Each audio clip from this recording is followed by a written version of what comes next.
ডবকাৰ ৩৬ নং ৰাষ্ট্ৰীয় ঘাইপথত একেলগে ৪খন বাহন দুৰ্ঘটনাত পতিত, এজন নিহত, কেইবাজনো আহত। NL01AC 0216 ট্ৰাকৰ খুন্দাত নিহত বাইক চালক। বাইকখনৰ নম্বৰ AS31F6592। মৃত লোকজনৰ বৰ্তমান সময়লৈকে উদ্ধাৰ হোৱা নাই পৰিচয়। আনহাতে এই দুৰ্ঘটনাত মেজিক চালক চাইবুৰ ৰহমানেও আহত হয়।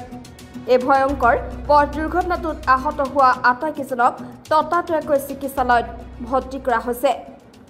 এখন নগাঁৱৰ ফালৰ পৰা আহি আছে, আহি থাকোঁতে ইয়াৰ আগত টাটা মোবাইল এখনো আছিলে, নগাঁৱৰ পৰা আহি আছে, সেইখনত খুন্দিয়াই মানে টাটা মোবাইলখন চিধা বাগৰি পৰিল।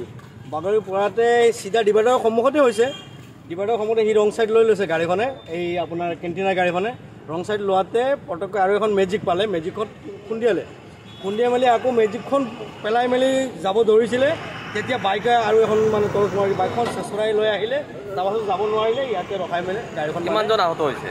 আহত জানামতে ৩-৪জনমান হৈছে। মই আমি পূৰা স্পটত পোৱা নাই, বৰ্তমান খবৰ পোৱা মতে এজন ডেড হৈছে বুলি শুনা পাই আছোঁ, কিন্তু তালৈকে মেডিকেল লৈ গৈছে, কিন্তু পৰৱৰ্তী পূৰা ফাইনেল খবৰ এতিয়ালৈকে আহি পোৱাই নাই। বাইক আৰোহীজন এনেকুৱা হৈছে, সেইটো চাইডত এবাৰ টাটা মোবাইল কিবা এটা আছিলে, সেইখনত মাৰিছে আৰু সন্মুখত বাইকলা এজন পৰি গ'ল, আৰু এইটো চাইডৰ পৰা আমি গৈ আছোঁ, আমাক পাই গ'লো নহয়, ট্ৰাকে মাৰি দিলে। ট্ৰাকে মাৰি দিলে। আপোনালোকে কেইজন আছিলে? দুজন আছিলে। দুজনে আহত হৈছে। এজন মানুহ অলপ কম হৈছে। আপোনাৰ নাম কি? চাইবুৰ ৰহমান। হা? চাইবুৰ ৰহমান। ঘৰ ক'ত? ষ্টেটত।